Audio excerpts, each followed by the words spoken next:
தமிழகமெங்கும் கிளைகள் கொண்ட Annamal institute of hotel management and hospital management படிப்பில் சேர்வதற்கான அட்மிஷன் நடைபெறுகிறது. நீலகிரி மாவட்டத்தில் கடந்த 3 நாட்களாகவே தொடர்ந்து கனமழை பெய்து வருகிறது. இந்த கனமழையின் காரணமாக பல்வேறு இடங்களில் மண் சரிவு மற்றும் நிலச்சரிவு ஏற்பட்டு அது மட்டும் இல்லாமல் பல்வேறு இடங்களில் வேரோடு மரங்கள் சாய்ந்து அதனை சீரழிக்கும் பணியில் மாவட்ட நிர்வாகம் தொடர்ந்து ஈடுபட்டு வருகிறது. குறிப்பாக நீலகிரி மாவட்டத்தில் தற்பொழுது கோடை சீசன் நிலவி வருவதால் இங்கு வரும் சுற்றுலா பயணிகளுக்காக பல்வேறு முன்னெச்சரிக்கை நடவடிக்கைகளை மாவட்ட நிர்வாகம் எடுத்து வருகிறது.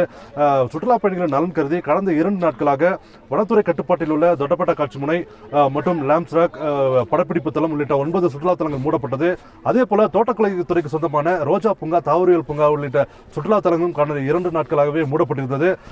காரணம், இங்கு வரும் சுற்றுலா பயணிகள் இங்கு அதிக அளவு மரங்கள் உள்ளிட்ட பல்வேறு இருக்கும் நிலையில் அவர்களுக்கு பாதுகாப்பு வழங்கும் வகையில் இந்த தாவரியல் பூங்கா மற்றும் ரோஜா பூங்கா மூடப்பட்டது. 2 நாட்களுக்கு பிறகு இன்று இந்த தாவரியல் பூங்கா இன்று திறக்கப்பட்டுள்ளது. இன்று காலை முதலே தாவரியல் பூங்காவில் உள்ள மலர்களை காணவும், மலர் கண்காட்சி நடைபெற்ற போது அமைக்கப்பட்ட அந்த மலர் வடிவங்கள் அப்படியே தற்பொழுதும் உள்ளது. அதை கனவும் ஏராளமான சுற்றுலா பயணிகள் இங்கு வந்தவண்ணமாக உள்ளனர். குறிப்பாக தற்பொழுது நம்மளுடைய ஒரு சுற்றுலா பயணிகள் அவரிடம் கேட்டு தெரிந்து கொள்ளலாம். மேடம் வணக்கம், எங்கிருந்து வரீங்க? இந்த கார்டன் எப்படி இருக்கு மேடம்? சென்னையில இருந்து வரோம் சார். மிகவும் அருமையாக, ரொம்ப அருமையா பண்ணியிருக்காங்க. அவங்களோட ஒரு இதுலேயும் உழைப்பு அவ்வளோ அருமையாக தெரியாது. இந்த மழையாக இருந்தால் கூட எங்களுக்கு எதையுமே மிஸ் பண்ணாமல் பார்க்கணுங்கிற மாதிரி ஒரு ஆர்வத்தை தூண்டும் வகையில் இருக்குது அவங்களோட மலர் கண்காட்சி அமைப்பெல்லாம். மிகவும் அருமை சார். உங்கள் பேர் என்ன? இந்த மலர் கண்காட்சி எப்படி இருக்குங்க? 2 நாளைக்கு அப்புறம் இந்த கார்டன் ஓப்பன் பண்ணியிருக்காங்க, அதை எப்படி பார்க்குறீங்க? என் பேர் அக்ஷதா, நானும் சென்னையிலேருந்து வரேன்.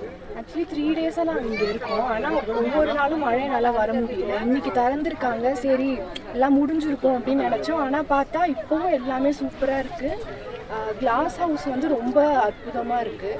பார்க்குறதுக்கு ரொம்ப ஜாலியாக இத்தனை பேர் வந்திருக்காங்க. அதனால ரொம்ப ஹாப்பி, நல்ல எக்ஸ்பீரியன்ஸ். இது நல்லா என்ஜாய் பண்ணுறீங்களா? நல்லா என்ஜாய் பண்ணுறோம். சுற்றுலா பயணிகள் தெரிவித்தது போலவே 3 நாட்களுக்கு பிறகு தற்பொழுது இந்த மலர் கண்காட்சி அமைந்திருக்கும் இந்த தாவரியல் பூங்காவிற்கு வந்துள்ளனர். இங்கு வரும் சுற்றுலா பயணிகள் இந்த தாவரியல் பூங்காவை மட்டுமல்லாமல் இங்கு மலர் மாடங்களில் அடுக்கி வைத்த மலர்களையும் இங்கு பெய்து வரும் சாரல் மழையும் கண்டு மகிழ்ச்சி அடைந்து செல்கின்றனர். தமிழகமெங்கும் கிளைகள் கொண்ட Annamal institute of hotel management and hospital management படிப்பில் சேர்வதற்கான அட்மிஷன் நடைபெறுகிறது.